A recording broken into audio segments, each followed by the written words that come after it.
Hello friends, मैं लेकर आया हूँ शेयर मार्केट से जुड़ा अपना पहला वीडियो जिसमें हम साथ मिलकर देखेंगे निफ्टी का sectoral index analysis pre and post कोविड-19। दोस्तों, लास्ट कुछ दिनों से शेयर मार्केट में तेजी है और एक 550 पॉइंट्स का अच्छा अपवर्ड मूव आया है निफ्टी। बट इसने काफ़ी लोगों को कन्फ्यूजन में भी डाल दिया है कि वो अभी इन्वेस्ट करें या ना करें, थोड़ा वेट करें। बट कोई भी स्टॉक सेलेक्ट करने से पहले, कुछ भी निवेश करने से पहले हमें ये देखना होगा कि उस स्टॉक से जुड़ा सेक्टर, उसके लिए मार्केट में क्या सेंटिमेंट है, क्या इकोनॉमिक एक्टिविटीज़ है और मार्केट उसको किस तरह देख रहा है, क्या उसमें अप मूव आएगा या डाउन मूव आएगा। तो दोस्तों, इसलिए हमें इस इंडेक्स को समझना बहुत ज़रूरी है। एंड हम सबसे पहले इंडेक्स से जाने से पहले भी नज़र डालते हैं निफ्टी 50 के चार्ट्स पर, जिसे समझना हमें सबसे इम्पोर्टेंट है, क्योंकि इससे हम निकालेंगे कुछ इंपॉर्टेंट डेटा पॉइंट्स, कुछ इंपॉर्टेंट टाइम लाइन, जिस पर ही आगे चल के हम पूरे इंडेक्स सेक्टर का एनालिसिस करेंगे। तो दोस्तों, ये जो मेरी स्क्रीन पर आप देख रहे हैं, ये लास्ट 6 मंथ का चार्ट है और निफ्टी, जिसमें हम देखेंगे कि नवंबर से लेकर लगभग मिड फेब तक मार्केट में एक स्टेबल रहा है। एक अपने 39,000 से 40,000 तक इसमें सेंसेक्स रहा है। और निफ्टी की हम बात करें तो लगभग ये 11,000 से लेकर 12,000 उसमें इसके बीच में इस मार्केट ने ट्रेड किया है। एंड उसके बाद आप देखिए दोस्तों, यहाँ पर एक स्टीप डाउनफॉल आया है, बट उसके बाद मार्केट ने अगेन एक रिकवरी करी है। तो दोस्तों, हम ये देखते हैं कि यहाँ पर एक हम इम्पोर्टेंट टाइम लाइन हम सेलेक्ट कर सकते हैं, जिसमें हम बात करेंगे, क्योंकि कि ओवरऑल जो कोविड की वजह से जो इम्पैक्ट रहा है वो कैसा रहा है। तो दोस्तों, मैंने इसमें जो सेलेक्ट की है वो 3 टाइमलाइंस, एंड वो टाइमलाइंस है 12 फेब, जब निफ्टी 12,200 पॉइंट पे था लगभग। दूसरी टाइमलाइन जिसमें निफ्टी ने अपना लोएस्ट बनाया है वो है 23 मार्च, जिसमें निफ्टी गया है अराउंड 7,610 पॉइंट्स पर। अगेन 29 मई को, which is the date of last trading session, जहाँ पर निफ्टी क्लोज हुआ है अराउंड 9,580 पॉइंट्स पर। तो ओवरऑल दोस्तों, अगर मैं डाउनफॉल देखूँ तो एक 4,591 पॉइंट्स के डाउनफॉल आया था between 12 Feb two 23 March. But market ने एक अच्छी रिकवरी करी है again, which is of around 1,970 points. But इसमें अभी भी एक 2,600 पॉइंट्स की एक अच्छी रिकवरी आना बाकी है। आइए दोस्तों, अब नज़र डालते हैं हम एक कुछ अलग इंटरेस्टिंग फैक्ट्स पर। और वो फैक्ट्स जुड़े हैं कि मार्केट ने कैसा रिएक्शन दिया है of every time when the lockdown was announced और any economic activity that has happened in the market, उसमें मार्केट ने कैसा हमें एक अपना रिएक्शन दिया है। तो दोस्तों, इसमें सबसे पहले हम देखते हैं पहली टाइमलाइन, जो है 30 जनवरी, जब इंडिया में पहले फर्स्ट कोरोना का केस रिपोर्ट हुआ था। एंड और उसके बाद मार्केट में एक अच्छा डाउनफॉल आया था, एक स्टीप डाउनफॉल आया था with in A months time. And market ने, हमने जैसे देखा था, ये अपना लो बनाया था on around this, which is 23 March. And उसके बाद मार्केट ने हमें उसके बाद मार्केट ने एक अपमूव दिखाया है 25 मार्च, जो कि एक पहला लॉकडाउन था, लॉकडाउन 1.0, जब ये अनाउंस हुआ उसके मार्केट में कुछ अपमूव आया है। अगेन 15 अप्रैल को लॉकडाउन 2 अनाउंस हुआ था, अगेन मार्केट में कुछ अपमूव था। लॉकडाउन 3.0, जो कि मई 3 को अनाउंस हुआ है, उसमें मार्केट ने एक माइल्ड रिएक्शन दिया है। एंड 12 मई, जब हमारे माननीय प्रधानमंत्री जी ने एक इकोनॉमिक पैकेज अनाउंस किया था, उस वक्त मार्केट ने एक मूव दिया था for a short period of time, but again market ने अपने आप को करेक्ट किया है। And again lockdown 4.0, which is 18 May, and market ने उसके बाद काफ़ी अपने को रिकवर किया है। तो दोस्तों, आप यहाँ पर अगर आप एक नोटिस करने वाली बात ये होगी कि जब सारी इकोनॉमिक्स ओपन थी, सारी इंडस्ट्रीज ओपन थी, सब कुछ ठीक चल रहा था, मार्केट वॉज ओपन, बट उस वक्त शेयर मार्केट ने अपना एक बड़ा स्टीप डाउनफॉल देखा है। But all during the lockdown season उस मार्केट को जो भी डाउनफॉल था उसको मार्केट ने करेक्ट किया है। एंड आप एक देखेंगे कि जब भी लॉकडाउन अनाउंस होता है तो मार्केट ने एक मिली जुली रिएक्शंस दी है, कभी मार्केट ने एक अपमूव दिखाया है तो कभी एक डाउनफॉल दिखाया है। तो because of all the things that is happening, but हम एक कंक्लूजन से बना सकते हैं कि lockdown not necessary means that market will go down. But अगर ग्लोबल इंडिकेशंस क्या है, ग्लोबल क्यूज क्या है, कुछ नए इकोनॉमिक रिफॉर्म्स क्या हैं, उसकी बेसिस पर भी मार्केट अपना मुंह दिखाता है। तो ये एक दोस्तों, अब आगे चल के हम देखते हैं निफ्टी का सेक्टोरल इंडेक्स एनालिसिस। तो जैसे कि हमने पहले बात की थी दोस्तों कि कुछ भी स्टॉक्स चूज़ करने से पहले हमें देखना पड़ेगा उस स्टॉक से जुड़े सेक्टर ने कैसा परफॉर्म किया है। और उन्हीं सब बातों को समझने के लिए हमें अगेन फोकस करना पड़ेगा कुछ इंपॉर्टेंट टाइमलाइंस पर, विच इज़ 12 फेब, जब मार्केट लगभग अपने हाई के नियर था। हमारी जो दूसरी रेफरेंस टाइमलाइन है विच इज़ 23 मार्च, जब मार्केट ने अपना लोएस्ट बनाया है, एंड 29 में जब which is the last trading date. And उसके बाद हम देखेंगे जो ब्लू में आपको यहाँ पर दिख रहा है, ये इंडिकेट करता है कि डाउनफॉल बिटवीन 12 Feb टू 23 मार्च। तो दोस्तों निफ्टी 50 का जैसे हमने पहले भी देखा था, एक 4500 पॉइंट का एक डाउनफॉल आया था, बट अगेन एक रिकवरी आई है which is between 23 March to 29 May, and अभी भी एक 2600 पॉइंट की रिकवरी आना बाकी है, विच इज़ प्रेजेंट लेवल से हम देखें तो अभी भी 27% की एक रिकवरी बाकी है to again reach to its high which was on 12 Feb।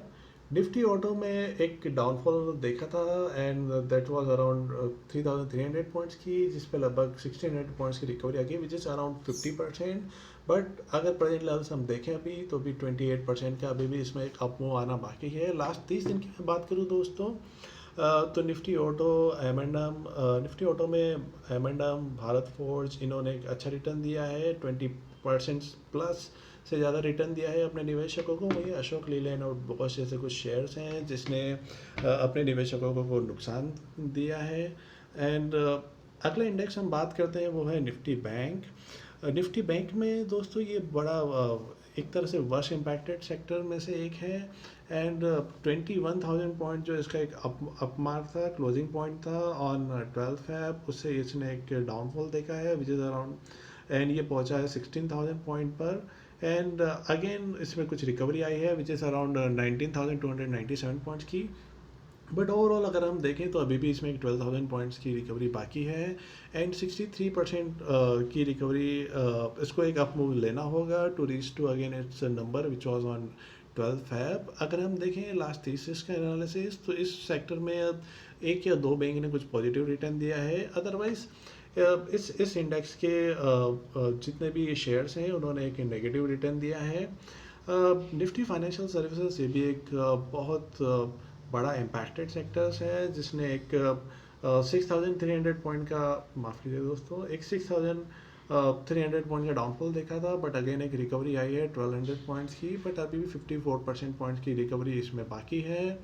And Nifty FMCG जो हमें रोज़मर्रा की चीज़ें प्रोवाइड करता है, एसेंशियल्स प्रोवाइड करता है, उसमें हम देखें तो एक 30,000 जो इसका एक क्लोजिंग नंबर था, उससे इसमें एक डाउनफॉल आया था 7,800 पॉइंट्स का, बट अभी इस मार्केट ने अपने आप को काफ़ी रिकवर कर लिया है। ध्यान देने की बात है दोस्तों कि लॉकडाउन में भी FMCG sector was the only sector which was open and working day and night, and तो इस सेक्टर ने काफ़ी अपनी रिकवरी कर ली है, और अभी सिर्फ एक 6% की रिकवरी इसमें आना बाकी है। निफ्टी आईटी जो यूएस और यूरोप के सेंटीमेंट से काफ़ी इम्पैक्टेड रहता है, इसमें भी एक डाउनफॉल आया था 5,300 पॉइंट्स का, बट इसने फिर एक अच्छी रिकवरी दिखाई है, बट अभी भी एक 18% का रिकवरी आना बाकी है।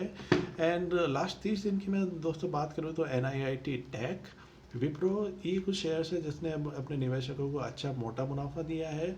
वहीं हेक्सावेयर जैसे शेयर्स में निवेशकों ने अपना पैसा गंवाया है। निफ्टी मीडिया, जी एंटरटेनमेंट, सन टीवी, ये सारे शेयर्स इस इंडेक्स का पार्ट हैं। इस इंडेक्स में एक डाउनफॉल आया था अराउंड 800 पॉइंट्स का, बट इसने एक अगेन रिकवरी दिखाई है, बट अभी भी 55% की एक रिकवरी आना इस सेक्टर में बाकी है। एंड निफ्टी मेटल, जिसमें हिंडाल्को, हिंदुस्तान जिंक, वेदांता जैसे शेयर्स हैं, मजबूत शेयर्स हैं जिनकी ग्राउंड पे एसेट भी अच्छी है, एंड इन शेयर्स में एक 1172 पॉइंट्स का एक डाउनफॉल देखा था इस इंडेक्स ने, एंड जिसकी रिकवरी हुई है अराउंड 380 पॉइंट्स की, बट अभी भी एक 42% की रिकवरी अभी इसमें होना बाकी है दोस्तों।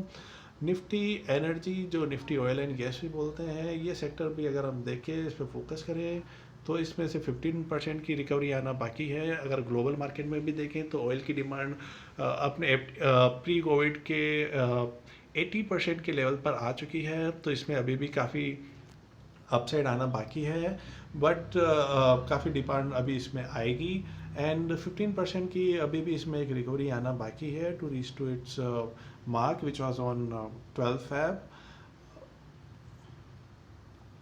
निफ्टी फार्मा जो हम अगला सेक्टर है एंड ये सेक्टर ने मार्केट के सेंटिमेंट्स को सबको आउट परफॉर्म किया है एंड इसने बम्पर मुनाफा दिया है अपने निवेशकों को। अगर आप इसमें देखेंगे तो इसमें एक 1500 माफ़ कीजिए दोस्तों, एक 15% की एक आप नेगेटिव रिकवरी देखते हैं। और वो नेगेटिव रिकवरी इसलिए दोस्तों क्योंकि अगर आप डेटा पॉइंट्स देखें इसके, तो ये जो इसका एक हाई था 8265 का, इससे भी अबव चला गया है 9769। तो अभी इसमें कुछ भी रिकवरी बाकी नहीं है। ये अभी इसने अभी 23 मार्च 12 फैब के सारे क्लोजिंग मार्क को पीछे छोड़ दिया है एंड इसने अपने निवेशकों को एक बम्पर मुनाफा बनाकर दिया है दोस्तों। Nifty private bank because of the loan moratorium, ये भी एक काफ़ी इम्पैक्टेड सेक्टर है एंड पीपल आर एक्सपेक्टिंग कि इकोनॉमिक एक्टिविटीज़ काफ़ी स्लो रहेगी। मार्केट में अभी कोई जल्दी कोई तेज़ी नहीं आएगी। और अगर मार्केट में इंडस्ट्रीज़ में इकोनॉमी में रिफॉर्म नहीं होंगे एंड लोन्स अगर बेड लोन्स में बेड डेब्ट्स में अगर कन्वर्ट होते हैं तो सबसे ज़्यादा इम्पैक्टेड होगा वो है बैंकिंग सेक्टर। तो प्राइवेट बैंक में हम देखते हैं दोस्तों इसमें भी एक 64% का एक अपमूव आना बाकी है एंड ओवरऑल नंबर्स की हम बात करें तो 6600 पॉइंट्स का एक अपमूव आना बाकी है दोस्तों। एंड आगे चल के हम देखते हैं अगला sector which is the PUC bank, which is the worst impacted sector because of this all Covid situation. And इसमें एक बहुत ही बड़ा दोस्तों मूव आना बाकी है विच इज़ ऑफ 99% की रिकवरी इसमें आना बाकी है। दैट मीन्स 12 फैब पर जो यहाँ पर वैल्यूएशंस था इस सेक्टर से, इस इंडेक्स से जुड़े शेयर्स का, एंड वो अभी अपने हाफ वैल्यूएशंस पर है एंड 99% की एक बड़ी रिकवरी इसमें आना दोस्तों बाकी है।